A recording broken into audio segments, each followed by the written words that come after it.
إياك نعبد وإياك نستعين اهدنا الصراط المستقيم صراط الذين أنعمت عليهم غير المغضوب عليهم ولا الضالين. اللهم قم بوليك الحجة بن الحسن صلواتك عليه وعلى آبائه في هذه الساعة وفي كل ساعة وليا وحافظا وقائدا وناصرا وشديدا معينا حتى تصله أرزك طوعا أو تمتعه في أثرنا. اللهم صل على محمد وعلى محمد وجل الله على محمد. ما شاء الله لا حول ولا قوة إلا بالله العلي العظيم. أعوذ بالله من الشيطان الرجيم. بسم الله الرحمن الرحيم. الحمد لله الذي نور قلوبنا بولاية آل محمد والصلاة والسلام على شفيع ذنوبنا وطبيب قلوبنا أبي القاسم محمد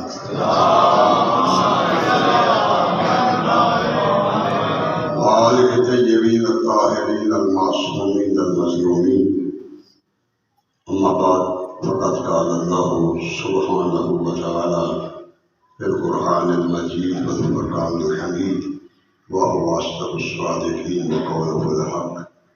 الفاظ اتنے زیادہ نہیں ہیں کہ ایک نشست میں احاطہ کیا جا سکے. یہ عرض کروں گا کہ جنوبی پنجاب میں تشیعوں کا اصل چہرہ اگر مسعود بخاری کو کہا جائے تو یہ کوئی مبالغہ نہیں ہے. وہ ایک پہچان تھی جنوبی پنجاب سے.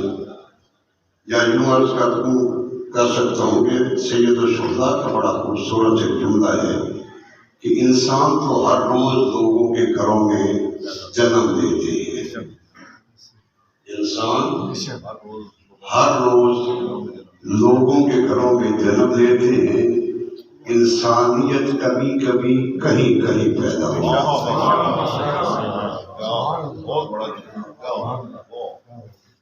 میں یہی عرض کروں گا اس جملے سے استفادہ کرتے ہوئے کہ جنوبی پنجاب میں لیڈر تو شاید ہر گھر میں ایک لیڈر ہو، لیکن سید مسعود حیدر بخاری جیسا فرد کبھی کہیں شاید پھر پیدا ہو گئے.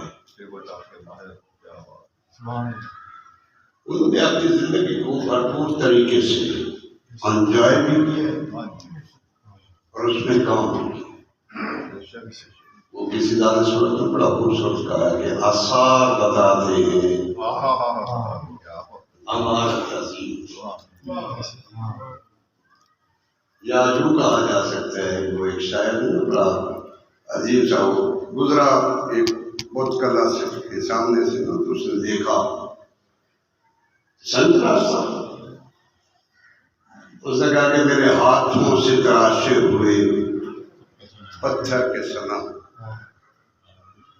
آج بت خانے میں بھگوان بنے بیٹھے. بخاری صاحب کے ہاتھوں سے تربیت کیے ہوئے افراد وہ آج لیڈر ہیں. قائدانہ صلاحیتوں کے مالک تھے. میں زیادہ وقت آپ کا نہ دوں. استفادہ کرتے ہوئے یہ چند لمحوں میں دو میسج آپ تک پہنچانے ہیں. راجہ صاحب نے یہ آیت پڑھی تو میرے ذہن میں ایک بات آ گئی کہ کلو نفس ذائقۃ الموت. اس کا ترجمہ یہ ہے کہ ہر ذی نفس موت کا ذائقہ چکھے گا. اللہ نے یہ نہیں فرمایا کہ جو مجھے اللہ مانے گا وہ موت کا ذائقہ چکھے گا. ہر ذی نفس موت کا ذائقہ چکھے. آپ اہل دانش میرے سامنے موجود ہیں، بڑے پڑھے لکھے افراد سمجھدار. یہ کہا کہ یہ نسبت کے حوالے سے ہوتے ہیں۔ موت کا ذائقہ، یعنی یہ لفظ کا جو ہے یہ بتا رہا ہے کہ موت اور ہے، ذائقہ اور ہے، یہ دونوں ایک چیز نہیں ہے، موت اور ہے، ذائقہ اور ہے۔ اس کریم خالق اور عادل بادشاہ نے ایک چیز کو اپنے دستے قدرت میں رکھا، ایک چیز جو تھی وہ اپنے بندوں کے اختیار میں دی۔ موت کو اپنے ہاتھ میں رکھا، موت کا ذائقہ اپنے بندوں کو عطا کیا کہ موت میں بھیجوں گا، اپنی موت کا ذائقہ خود بناؤ، جیسا چاہتے ہو ویسا ذائقہ بناؤ۔ شاید کسی دوست کے ذہن میں ہے کہ آج تک کسی نے بتایا صحیح کہ موت کا ذائقہ ہے کیا؟ تو سید الشہداء کا مکے سے لے کے کربلا تک کا سفر جو ہے وہ سفر نامہ اگر آپ پڑھیں تو آپ کو پتہ چلے گا کہ ایک منزل پر فرزند زہرا کے سامنے سے یتیم حسن گزرے تو امام نے فرمایا قاسم جی آقا جی مولا موت کو کیسا پاتے ہیں؟ 13 سال کا لوخیس چاہیے تو یہ تھا کہ پلٹ کے کہتے کہ مولا ابھی تک تو ملاقات ہی نہیں موت سے ہوئی، یہی کہنا چاہیے، لیکن یہ نہیں کہا، عرض کیا مولا میں موت کو شہد سے زیادہ میٹھا پاتا ہوں۔ اب بھی شاید ابہام رہے ذہنوں میں کہ کیسے پتہ چل گیا، میں یوں عرض کروں گا کہ میرے پاس اگر مہمان آئے میں اپنے ہاتھوں سے چائے کا کپ بنا کے ان کی خدمت میں پیش کروں، وہ مجھ سے پوچھیں کیا رہا یہ اس میں شوگر ہے یا یہ شوگر لیس ہے، کیا میں چکھ کے بتاؤں گا؟ مجھے چکھنے کی ضرورت نہیں ہے کہ میں نے خود بتایا۔ شہزادے کا یہ جواب جو ہے نا کہ مولا میں موت کو شہد سے زیادہ میٹھا پاتا ہوں، یہ قیامت تک آنے والی نسل انسانی کو یہ متوجہ کر رہا ہے یہ جواب کہ موت کا ذائقہ انسان خود بناتا ہے، جیسا تمہیں پسند ہے ویسا بناؤ۔ اور دوسری بات یہ واضح کر گیا یتیم حسن یہ جواب دے کے کہ یاد رکھو اور کسی کی موت کا پتہ نہیں، جس بندے کے ہاتھ میں دامن حسین ہے اس کی موت میٹھی ہوتی ہے۔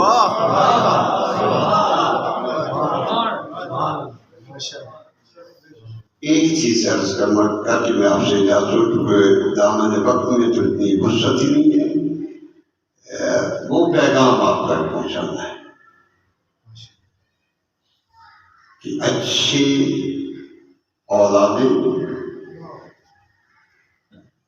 اچھے رشتہ دار وہ اپنے بزرگوں کے آثار کی حفاظت کرتے ہیں، انہیں برباد نہیں کرتے۔ اور باپ کے بعد باپ کے کردار کے آثار کی حفاظت کرنا اولاد کو باپ سے بھی اوپر لے جاتی ہے۔ اگر بیٹا باپ سے اعلیٰ نہ ہو، شاگرد استاد سے آگے نہ بڑھے، ارتقائے زمانہ رک جائے، زمانے کی ترقی کی رفتار۔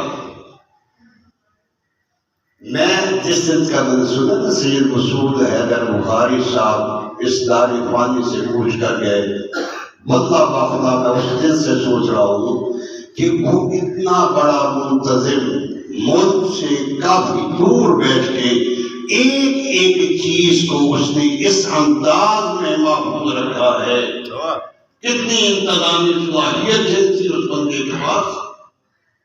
آیا ہم بہاول نگر میں کیا کریں گے؟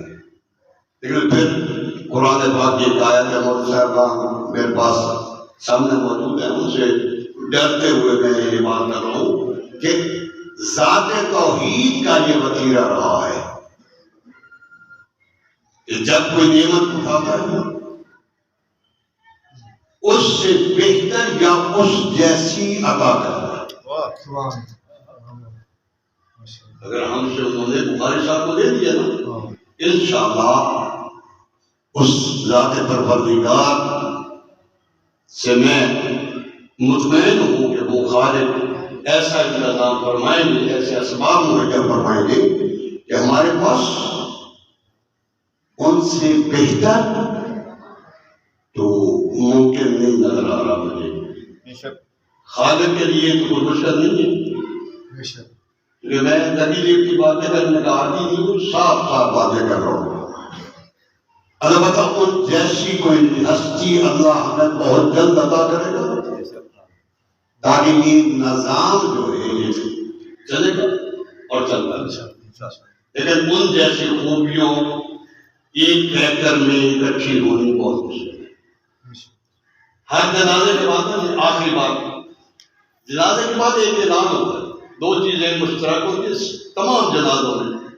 ایک تو یہ ہوتا ہے کہ جو عالم دین آتے ہیں جنازہ پڑھانے صفحے بن جاتی ہے تو وہ پوچھتے ہیں میت کا وارث کہاں ہے.